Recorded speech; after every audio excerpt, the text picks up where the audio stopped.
कृषि के पिटारे में उपलब्धियों के लेकर रत्न एक बार फिर से आपके साथ है कृषि दर्शन।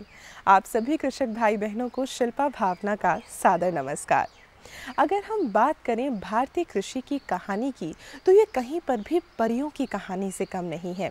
जहां आज़ादी के बहुत वर्षों बाद तक भारत को अनाज के लिए दूसरे देशों पर निर्भर रहना पड़ता था, लेकिन उसके बाद मात्र 5 से 6 दशकों में ही भारत न केवल खेती बल्कि दूध उत्पादन और मछली उत्पादन में भी दुनिया भर में प्रथम श्रेणी में शामिल हो गया। और ये संभव हो पाया है भारतीय किसानों की मेहनत, कृषि वैज्ञानिकों की शिद्दत और कृषि उद्योगपतियों की हिम्मत के साथ। इन सभी के साझे प्रयास की वजह से आज भारतीय कृषि ने उपलब्धियों के ऊंचे आकाश को छुआ है और इस खुशी के एहसास को हम कृषि जगत से जुड़े हुए हर व्यक्ति की आंखों में देख सकते हैं। और हाल ही में इस खुशी को मनाया गया नागपुर में 9 फरवरी से 13 फरवरी तक, जहां पर कृषि का लगाया गया एक ऐसा मेला जहां न सिर्फ भारत के इतिहास में बल्कि कृषि के इतिहास में पहली बार एक बड़ी तादाद में कृषक, कृषि वैज्ञानिक, कृषि उद्योगपति और कृषि जगत से जुड़ी हुई हर शख्सियत एक ही धरातल पर मौजूद रही। आमतौर पर जब हम कृषि दर्शन का कार्यक्रम आपके लिए लेकर आते हैं तो सबसे पहले आपको सुनाते हैं खेती की खबरें, और क्योंकि आज शुक्रवार है तो पढ़ते हैं आपकी चिट्ठी भी। लेकिन आज का हमारा ये कार्यक्रम पूरी तरह से समर्पित है भारतीय कृषि की विकास और उसकी उपलब्धियों को। तो चलिए हम भी शामिल हो जाते हैं कृषि मेले के इस जश्न में जिसका नाम है कृषि वसंत। पहली बार हिंदुस्तान की आज़ादी के बाद central institute of cotton research Nagpur पे इतना बड़ा सम्मेलन किसानों का ठहराया जा रहा है फरवरी 9 से 13 तक। आइए हमारे साथ चलिए और इस मेले का आनंद उठाते हैं।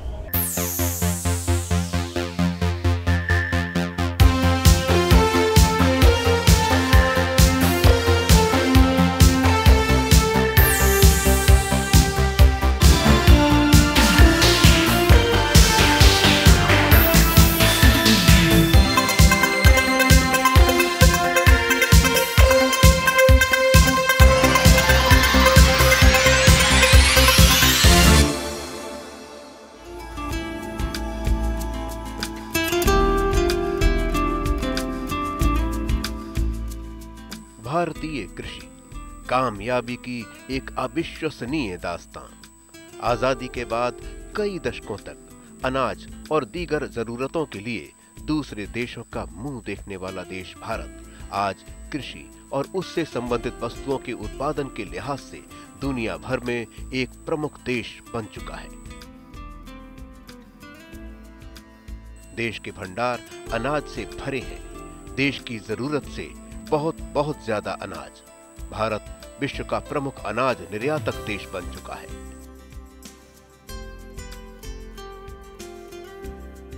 आजादी के बाद जहां आबादी में 3 गुना वृद्धि हुई, तो अनाज के उत्पादन में 5 गुना वृद्धि।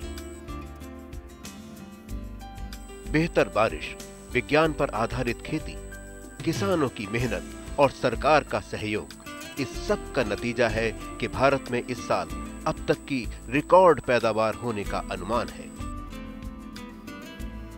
यही नहीं, दूध उत्पादक देशों में भारत का स्थान विश्व में पहला है। दाल और जूट के उत्पादन में भी भारत नंबर 1 पर है। चावल, गेहूं, गन्ना, मूंगफली, सब्जियों, कपास और फलों के उत्पादन में भारत दूसरे पायदान पर है।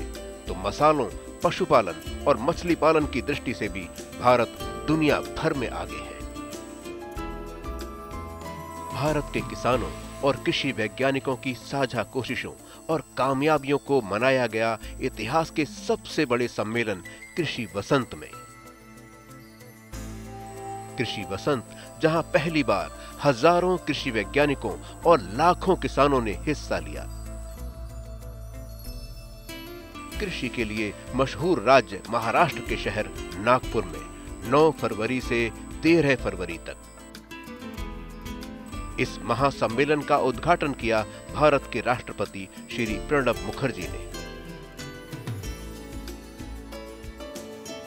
दरअसल ये मेला हर लिहाज से अभूतपूर्व रहा। मेला परिसर में बहुत से सेमिनार हुए। किसानों ने अपनी परेशानियों को सीधे सीधे मशहूर कृषि वैज्ञानिकों के सामने रखा और उनका हल भी पाया। हजारों किसान वीडियो कॉन्फ्रेंसिंग के जरिए जुड़े तो लाखों किसानों ने वेबकास्टिंग के माध्यम से देश के कोने कोने से इसमें हिस्सा लिया। पहली बार सरकार ने देश के प्रत्येक ब्लॉक में वेबकास्टिंग के जरिए किसानों को इस मेले को सजीव दिखाया। बहुत सी जगहों से किसान अपने सवाल भी पूछ सकते थे। मेला परिसर में लाखों किसानों की भीड़ रही। उत्सुकता और जिज्ञासा से भरे किसान जो देश भर से जुड़े थे नागपुर में, जिनमें खेती बाड़ी से जुड़ी बहुत सी महिलाएं भी थीं। नागपुर में कृषि वसंत मेले में किसान अपने फैमिली को भी लेके आई है। आइए उनसे बातचीत करते कि उनको भी क्या फायदा हुआ है। लताबेन केशव पाटिल, हम नंदुरबार के हैं। तो हम खेती वाले हैं। वो कृषि विज्ञान से हमको बहुत ज्ञान मिला है। तो मैं बचत गट से माध्यम से पेरू का कलम किया था। अभी पेरू 2 साल के हुए, वो पेरू भी निकले, बिके हमने अच्छे है। और भाजी पाला भी लगाते, वांगी लगाते, फिर अपने गिलकी दौड़ की, फिर दूधली सब लगाते, वो बिकते भी है।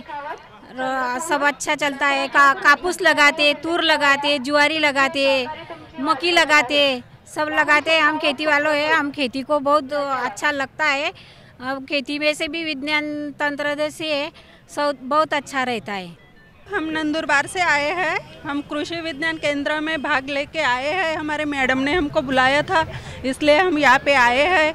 पर हम खेती करते हैं, इसके माध्यम से हमको जो फायदा मिला उसके बारे में मैं बताना चाहती हूँ कि हम ट्रैक्टर चलाते हैं, इनके माध्यम से खेती करते हैं। औजार नियंत्रण वो सब हमको नवीन दिखने में मिला है। उससे हमारा फायदा होगा, उससे हम आगे खेती का ज़्यादा से ज़्यादा फायदा लेंगे। हम कपास की खेती करते हैं, कपास है ना, और सोयाबीन की भी करते हैं। मेले में अभी देख रहे हैं, मेले में कपास देखने वाले हैं हम। सरकार ने इन किसानों को यहाँ लाने के लिए विशेष रेलगाड़ियां चलाईं, बसें भी चलाईं। किसानों को बेहतर बीज, बेहतर तकनीक और मिश्रित खेती के बारे में मिली नई नई जानकारियां। ये मेले में आपको क्या फायदा हुआ है? फायदा सब ये मॉडल देख के अच्छा लगता है। जी बताइए, आपका नाम? केशव सकाराम चोरमले, गेवरा से आए, बीड़ जिला। मेले में अच्छा लगा रहा, ट्रैक्टर सब कुछ अच्छा लगा। मेरा नाम पुरुषोत्तम हनुमतकर है। मैं यहाँ नरखेड़ से आया हूँ और खेती के लिए बहुत फ़ायदेमंद चीज़ है यहाँ पे। जैसे हमारे नरखेड़ में संतरा के उत्पादन बहुत ज़्यादा है, तो उस हिसाब से हम यहाँ पे बहुत सारा कुछ सीखने आए हैं और बहुत सारा कुछ अनुभव मिला हमको। हम काफ़ी खुश हैं और 3 दिनों से यहाँ पे कार्यक्रम चल रहा है। हमारे गाँव को बहुत सारे किसान भी आ चुके हैं यहाँ पे। हमें बहुत अच्छा लग रहा है और ये किसानों के लिए बहुत अच्छा कार्यक्रम है और बहुत ही ठीक ठाक है। झाड़े है, मैं नरखेड़ से आया हूँ।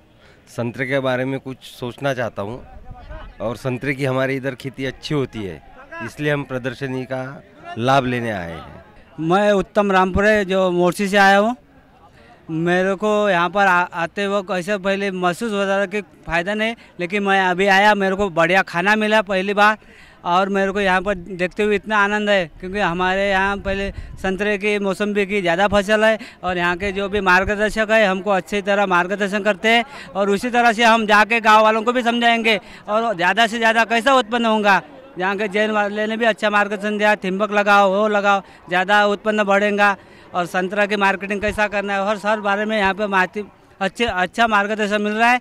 आप यहाँ कितने दिन के लिए आए हैं मेले में और क्या देखने आए हैं आप? हम मेले में 2 दिन के लिए आए हुए हैं और यहाँ पे ये जो मेला देख के यहाँ पे टेक्निकल खेती जो है वो कैसी करना है, जो अपन पारंपरिक खेती करते थे उसमें बदल करके टेक्निकल खेती कैसी करना है। ग्रीन हाउस है, नेट शेड है और ठिबक जैसी नई नई उपकरणें हैं और तुम्हारा सोलार पे जो ये पंप चलने वाला है, आजकल बिजली की बहुत कमती है, वो भी सही तरीके से मिलती नहीं, तो ये जो अपना सोलार पे चलने वाला है उपकरण ये बहुत अच्छा लगा। और इसमें से टेक्निकल खेती कैसी करना, इरिगेटेड और फर्टिलाइजेशन जो इरिगेशन से देना है वो कैसा करना, वो टेक्निक हम यहाँ से सीखे।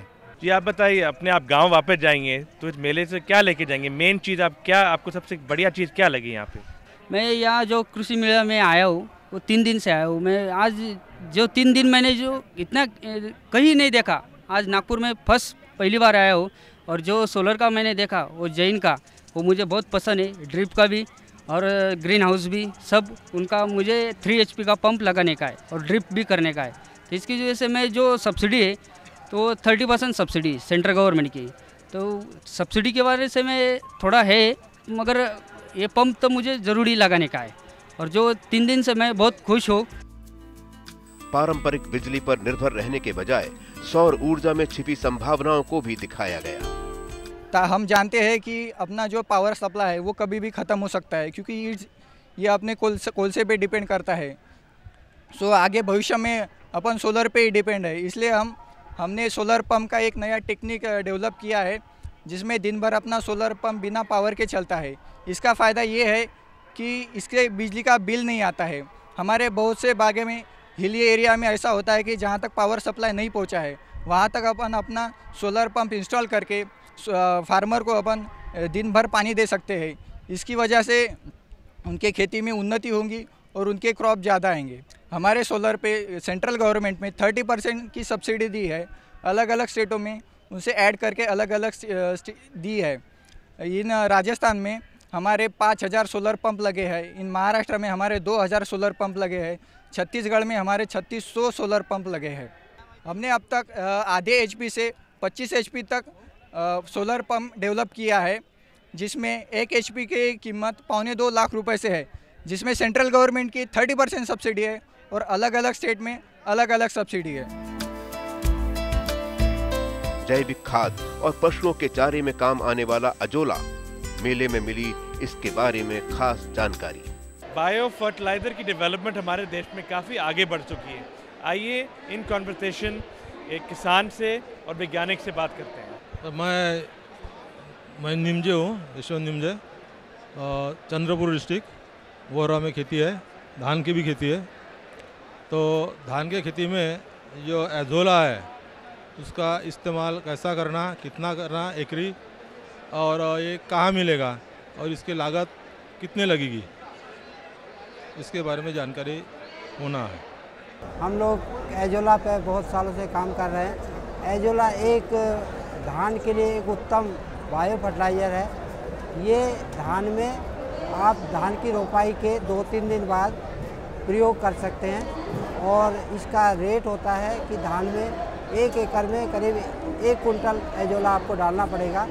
एजोला का बढ़ाना या बढ़वार करना बहुत आसान है। ये आप जैसे देख रहे हैं ये एजोला है, ये पानी में बढ़ता है। तो धान में तो पानी रहता है, तो धान में हम डालने के बाद धान की रोपाई के 2-3 दिन बाद इसको डाल देते हैं। धान में बढ़ता रहता है और खरपतवारों की बढ़वार को भी रोकता है। इसके बाद 1 महीने तक ये करीब बढ़ेगा। उसके बाद ये सड़ के धान की फसल को पोषक तत्व नाइट्रोजन करीब 30 से 40 किलो नाइट्रोजन फसल को दे देगा। और धान की बाकी आप मात्रा आप रासायनिक खादों से दे सकते हैं या जैविक खादों से दे सकते हैं। मेडिसिनल प्लांट्स यानी औषधि वनस्पतियों के बारे में भी खासी जानकारी। ये पौधे भले ही कुछ अधिक देखभाल चाहते हों, पर इनसे होने वाली आमदनी भी भरपूर होती है। हॉर्टिकल्चर क्रॉप्स की खेती गुजरात में तो हो ही रही है, लेकिन दवाई की भी खेती बहुत बड़े तरीके से हो रही है। आइए डॉक्टर रेड्डी गुजरात के उनसे बात करते हैं कि दवाई की खेती कैसे की जाती है। Our directorate of medicine and aromatic plants research वो ये ICAR का एक संस्थान है। इसमें हम मेडिसिनल प्लांट्स जो दवाई का पौधा है उसके ऊपर हम दवाई का पौधा और सुगंधिया पौधा में हम काम कर रहे हैं। आप day to day human health care के लिए आपको जो भी दवाई का पौधा चाहिए वो आप अपना किचन गार्डन में लगा सकते हैं। नहीं तो आप इसका खेती भी बहुत सारा गुजरात में, मध्य प्रदेश में, महाराष्ट्र में हो रहा है। इस दिन हम इधर एग्जीबिशन में लाइव प्लांट्स का लाइव मेडिसिनल प्लांट्स कैसे कर सकते हैं, कैसे कल्टीवेशन कर सकते हैं, वो सब उसके बारे में हमने इधर लाइव एग्जीबिशन डाला गया है। इस एग्जीबिशन में आप हमारे पास आप देख सकते हैं अश्वगंधा, आसालियो, आस्परागस, पुदीना, लेमन ग्रास एंड पामरोजा ग्रास।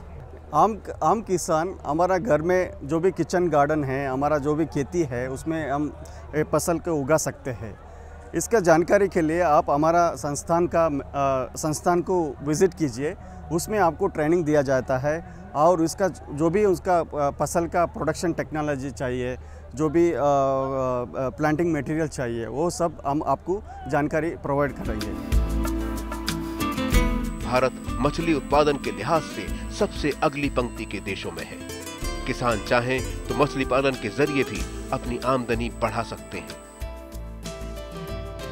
बकरी पालन के आधुनिक तरीके, श्रेष्ठ नस्लों की बकरियों का प्रदर्शन, जिन्हें देखने खूब भीड़ जुटी। इस ब्रीड को पालने का क्या फ़ायदे हैं, ये हमें प्लीज़ बताइए। जी, ये जमुनापारी ब्रीड का ये इतना अच्छा फ़ायदा ये है कि ये मिल्क और मीट पर्पज़ की ब्रीड है, जो दोनों काम में आता है। ये इसकी जो मादा है, ये एक बार में दिन में सुबह 1 लीटर और शाम में 1 लीटर दूध दे सकती है। इसका पालन पोलन अच्छे से रहा तो इसका मेल जो है 1.5 साल में, जैसे आप देख रहे हैं, ये आज 70-80 किलो का हो चुका है। और ये ईद में इसकी काफ़ी डिमांड होती है। ईद पर्पस में हमको भी काफ़ी फ़ायदा होता है इसका।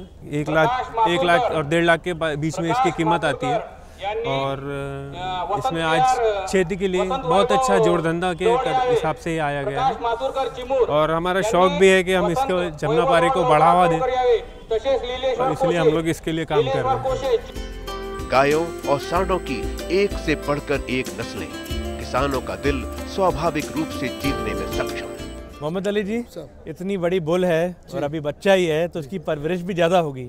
थोड़ा सा हमें इसकी परवरिश के बारे में बताइए। अच्छा नस्ल से निकलना, वो ओरिजिनल ट्रैक में पैदा होना। लेकिन दुनिया में मुसी गुल्ला कम्मा पाल एर बिटवीन क्रीक में वहाँ पे होता वंगोल। अभी दुनिया में कहीं भी इतना अच्छा नहीं होता। वहाँ अच्छा बच्चा, अच्छा बैल से अच्छा बच्चा निकलता ना, उसको अच्छा पालने के लिए कुछ कमाल की बात नहीं, उसको प्यार मोहब्बत होना पहले की बात। अच्छा ब्रीड को सेलेक्ट करना, क्या यहाँ से दुनिया में मशहूर 26 वेराइटी गाय में उत्तम गाय ओंगोल वाला, एकदम उत्तम। और राजस्व उसका स्वरूप का, उसका स्टाइल, बड़ा साइज, उसका जहन अच्छा पूरा। लेकिन साहब इसे अच्छा दूध देने वाले गाय को अच्छा बच्चा पैदा होता ना, ऑटोमेटिकली वो 10-15 लीटर दूध लेके वहाँ के ज़मीन में अच्छा कैल्शियम होता, अच्छा वो बोलता ना सब नत्र उसमें होता। सिंचाई में अनावश्यक रूप से होने वाली पानी की बर्बादी को रोकने के लिए ड्रिप इरिगेशन की प्रणाली, जहां फुव्वारे के जरिए न सिर्फ पौधों को भरपूर पानी मिलता है, बल्कि कम पानी में ज्यादा क्षेत्र में सिंचाई हो सकती है। आज हमारे देश में वाटर कंजर्वेशन बहुत हॉट टॉपिक है। देश भर में अलग अलग मिशन, अलग अलग प्रोग्राम कराए जा रहे हैं पानी के कंजर्व करने के लिए, लेकिन ड्रिप इरिगेशन जैसे सिस्टम से काफ़ी पानी का बचाव हो सकता है। आइए ऐसे एक शख्स से बात करते हैं जो ड्रिप बनाते हैं और भी चीज़ें बनाते हैं। आइए उनसे बात करते हैं। मैं नितिन डूंगे, यहाँ पे हमने ड्रिप और स्प्रिंकलर का डेमो प्लॉट लगाया है। और यहाँ नागपुर रीजन में मैं ड्रिप स्प्रिंकलर की देखता हूँ, यह कंपनी का काम। और ये हमारे डेमो प्लॉट में ये इनलाइन लगाई है और स्प्रिंकलर लगाए है। इनलाइन से यानी कि ड्रिप से लगभग 80% पानी की बचत होती है और स्प्रिंकलर से लगभग 60% तक पानी की बचत होती है। ड्रिप इरिगेशन से पानी की सेविंग होती है और फर्टिलाइज़र जो है डायरेक्ट प्लांट के रूट जोन में जाती है। और फर्टिलाइज़र जो है सब प्लांट को एक समान क्वांटिटी में जाती है। उससे प्लांट की ग्रोथ जो है वो एक समान होती है, उससे उसके प्रोडक्शन में ग्रोथ होती है। और वो आपको जो फर्टिलाइज़र देने के लिए लेबर जो कॉस्टिंग है वो बच जाती है। और इसके अलावा पानी के ये जो है सॉल्टेशन वगैरह जो प्रॉब्लम होते हैं वो ड्रिप से कम हो जाते हैं, क्योंकि पानी जब ड्रिप से गिरता है तब सॉल्ट जो है सॉल्ट वो अलग करता है, इसके वो प्लांट के रूट में सॉल्ट जाते नहीं है। इससे पानी की बचत होती है और उसकी ग्रोथ जो है वो एक समान होती है। पॉली हाउसिंग के नमूने जिन्हें लगाने के लिए सरकारें भरपूर छूट या सब्सिडी भी दे रही हैं। किसान भाई, आपके कई ऐसे क्रॉप है जिन पे टेम्परेचर कंट्रोल, ह्यूमिड कंट्रोल की रिक्वायरमेंट होती है। खुले खेत पे ये हमेशा पॉसिबल नहीं होता है। आइए इनसे बात करते हैं जो पॉली हाउस और नेट हाउस बनाते हैं, जिन पे ये सब कंट्रोल हो सकता है। इसमें जो पॉली हाउस हम बनाते हैं उसमें natural poly house, natural ventilated poly house होता है। इसमें क्या होता है कि जो टेम्परेचर, ह्यूमिडिटी और जो क्लाइमेट उसको कंट्रोल करते हैं। इसमें क्या होता है 10 घंटे में आप ज़्यादा कम एरिया में ज़्यादा ईल्ड निकाल सकते हैं। तो जो है अभी जो दिन बे दिन अभी तो लैंड कम हो जा रही है, तो इसके लिए तो पॉली हाउस में थोड़ी जगह पे ज़्यादा हम ईल्ड निकाल सकते हैं। इसमें इंसेक्ट पेस्ट इसका भी छिड़काव अंदर कम हो जाता है। सुधीर जी, हमारे किसान भाई को ये बताइए कि गवर्नमेंट की तरफ से कोई सब्सिडी मिलती है? ये जो हम पॉली हाउस नेट हाउस बनाते हैं इसके लिए गवर्नमेंट की 50% सब्सिडी मिलती है। तो ये जो है कि जो टोटल प्रोजेक्ट बनता है उसके ऊपर ये 50% सब्सिडी मिलती है। कृषि वसंत का ये महासम्मेलन जिस जगह पर हुआ वो केंद्रीय कपास शोध संस्थान ही है।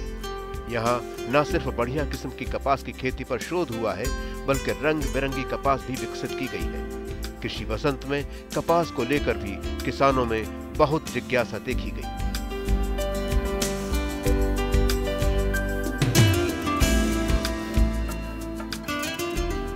भारत सरकार और महाराष्ट्र सरकार की ये साझा कोशिश कृषि वसंत, यानी उस लक्ष्य को हासिल करने और उसे हासिल करने के लिए किसानों को तैयार करने की ही एक नायाब मगर खूबसूरत कोशिश।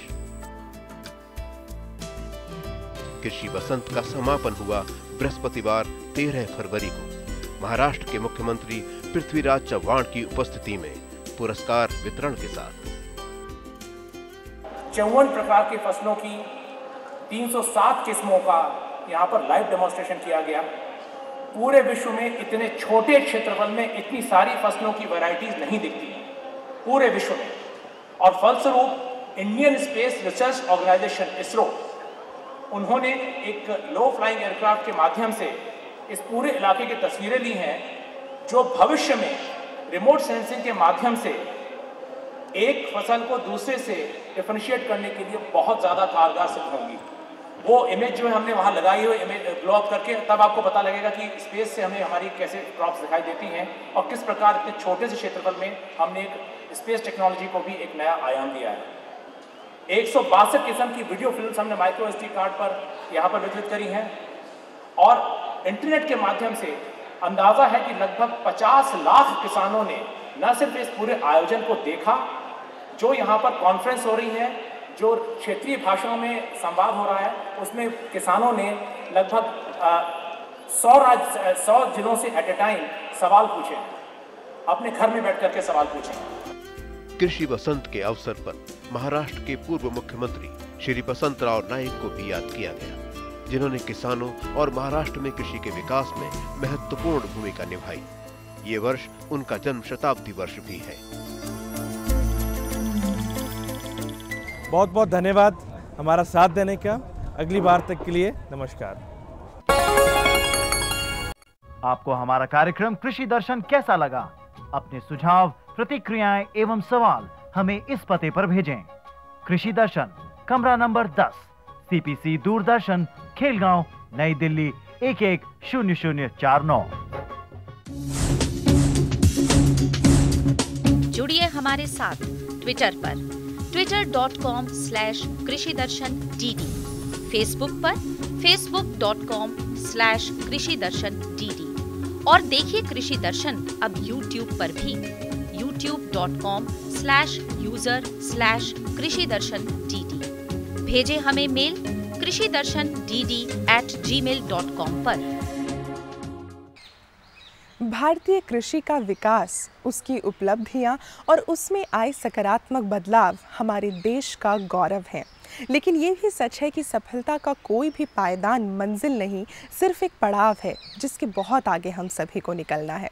इसीलिए आज भी भारतीय कृषि जगत से जुड़े हुए हर व्यक्ति का दुनिया भर को सिर्फ एक ही संदेश है कि अभी तो असली उड़ान बाकी है, अभी तो असली उड़ान बाकी है, अभी असली इम्तिहान बाकी है, अभी तो तोली है मुट्ठी भर ज़मीन, अभी पूरा आसमान बाकी है।